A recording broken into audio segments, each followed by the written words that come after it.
Russia began the war with an elite air squadron of 12 modern fighter jets in Crimea, and it has since lost more than half of them.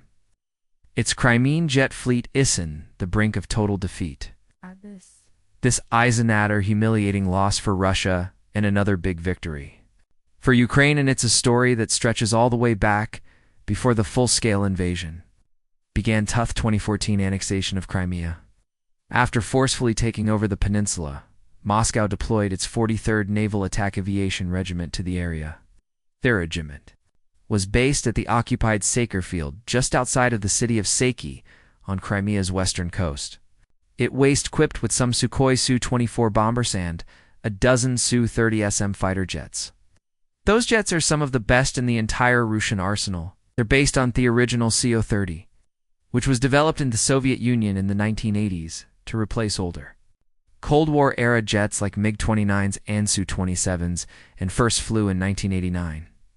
The Su-30 proved popular with special variants Minacart and exported to various countries around the world. One of those variants was the Su-30 MKI, or Modernized Amarkal Indian, a specially-made Su-30 for the Indian Air Force.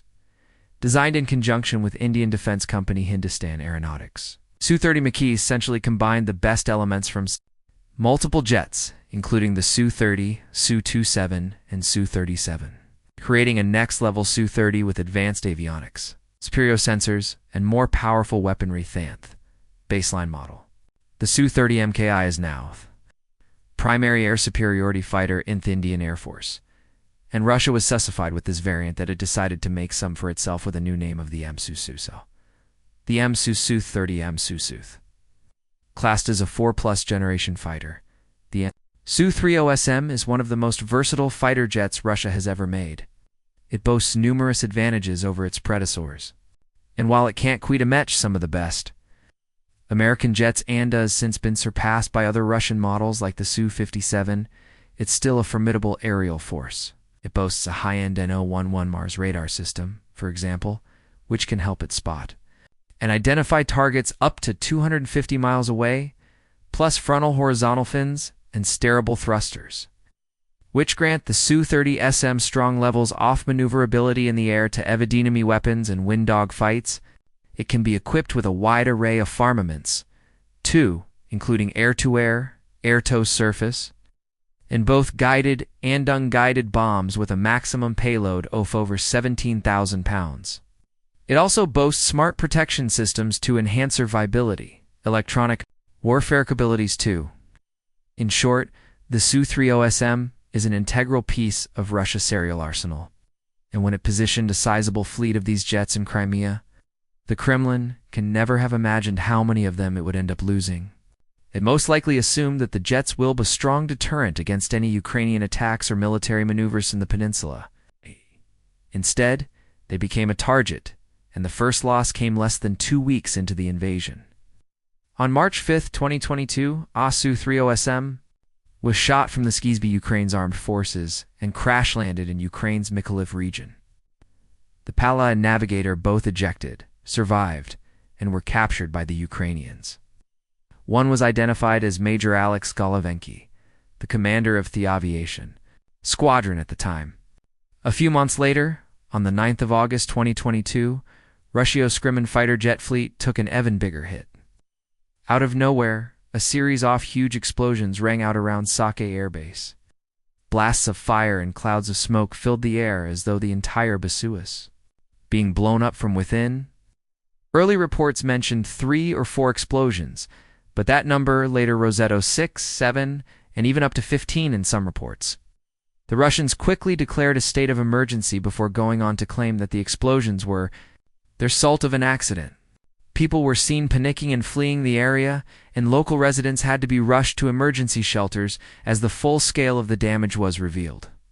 5 Su-24 jets were destroyed that day along with 3 Su-30SM. Another Su-30SM was damaged in the attack, and 3 more Su-24s were believed to have been damaged, according to media reports and satellite imagery of the airfield. Ukraine didn't take a responsibility for the strike right away. Instead, its defense minister jacked online, warning Russians about fire safety rules and the prohibition of smoking in unspecified places. But it didn't take long for military analysis experts to assess the footage and satellite images and figure out Thetis was most likely a precise targeted attack rather than a random accident. Some sources suggested that Ukraine must have launched US-made MGM-1 140 attack missiles into Saki, or that Ukraine had tested its own HERM-2 ballistic missiles or 360 Neptune cruise missiles. Various theories and ideas emerged, but none were confirmed until early September 2022, when Ukraine's commander-in-chief at the time, Naval Zuzny, admitted that Ukraine's armed forces were indeed responsible for the strike. Zuzny confirmed that Ukraine had used its own domestic weapons in the attack, taking 10 Russian warplanes out of action in the process. He added that the attack had not only damaged Russia's military capabilities, but was also designed to challenge the Kremlin's confidence and sense of impunity to prove that Ukraine was ready and able to strike back and deal serious damage of its own. It was one of the biggest and most successful Ukrainian attacks of the early stages of the war, and almost a precursor to latter attacks like the iconic Operation Spider Ebb strike, which took place earlier this year and involved Ukrainian drones striking no less than 4 Russian airfields all on the same day, so mere months into its invasion. Russia had already lost 4 of its 12 Su-30s in Crimea, with the 5th seriously damaged and in need of repair. But Ukraine didn't stop there. On September 11, 2024, a Russian Su-30SM fighter jet simply seemed to disappear near the city of Sevastopol shortly after launching a missile strike on the Ukrainian port city of Odessa. Open-source intelligence analysts tracking Russian planes shared the news on Telegram, writing yesterday at around 11:40 p.m. An enemy Su-30SM tactical aircraft disappeared over the Black Sea after launching Kh-31P missiles over the Odessa region. Today, rescue and search operations are underway at the site of its disappearance 39 miles from the Sisny port. There was no information about Theto crew members, and it's likely Theto both did not survive. Soon after, the truth behind this mysterious disappearance was revealed.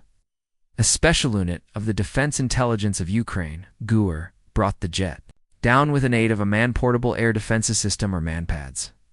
As reported in a GUR release during the operation in the Black Sea, the soldiers of the special unit of the DIU of the Ministry of Defense of Ukraine destroyed the Russian Su-30SM combat aircraft using MANPADS. The fighter, which fell into the sea, belonged to the 43 Air Separate Naval Aviation Regiment of the Russian Federation, which is based on the airfield of the city of Saki in their temporarily occupied Crimea.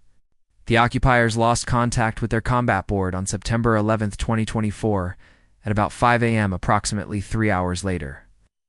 The Russians launched a search and rescue operation involving the AN-26 aircraft as well as the Mi-8 and QA-27 helicopters. At lunchtime, the Invadus reported to the command about the despicable in the sea, about 43 miles northwest of Cape Tohongut, a characteristic stain from aviation fuel, and soon saw the wreckage of the destroyed Su-30SM. The cost of such an aircraft is approximately $50 million. The next loss came earlier this year on May 2nd, and this one was particularly small. Early in the day, news outlets and social media channels reported that a Russian aircrew had ended up in the waters of the Black Sea and had to be saved by a civilian cargo ship in the wake of a Ukrainian drone attack. It wasn't known at the time what aircraft they were from or what exactly had happened to them, but the details soon merged, and the world was shocked to learn the truth. It turned out that the Russians had been aboard a Sukhoi Su-30 fighter jet, which was taken out by Ukrainian Mura maritime drone. It was first time ever anywhere in the world that a water-based drone successfully brought down a warplane, and it was another incredible example of Ukrainian innovation and ingenuity winning the day.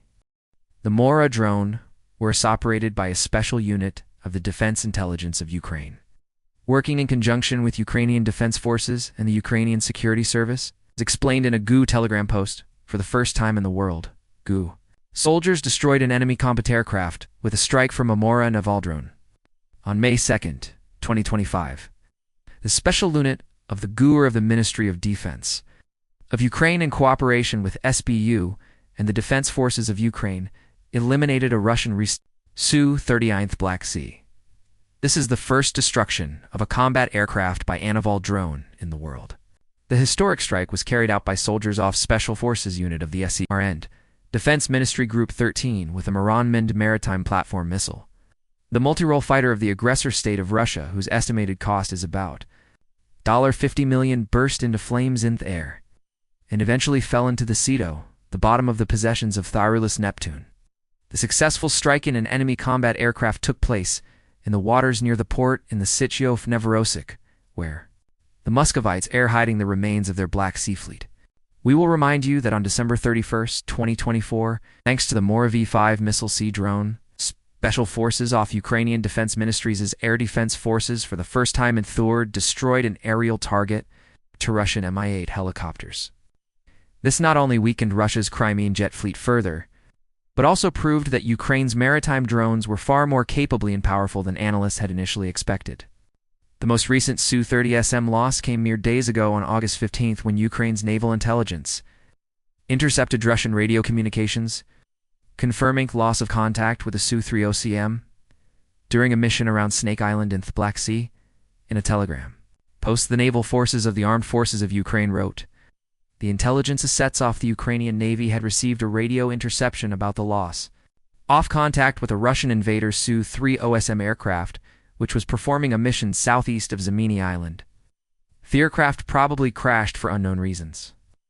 The occupiers are currently conducting a search and rescue operation, according to available information. Wreckage of the plane was found on the surface of the sea. The pilots have not yet been identified. That brings the final tally of destroyed Su-30SM from the Crimean fleet to 7 with to more damage.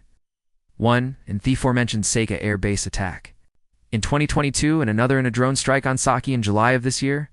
In addition, numerous other Su-30s and additional Russian fighter jets have been damaged and destroyed in other areas over the course of the war so far.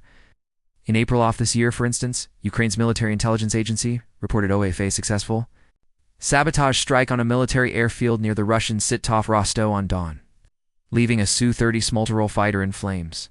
Enemy Su-30SM aircraft destroyed in Russia. Opposition to Putinism is growing.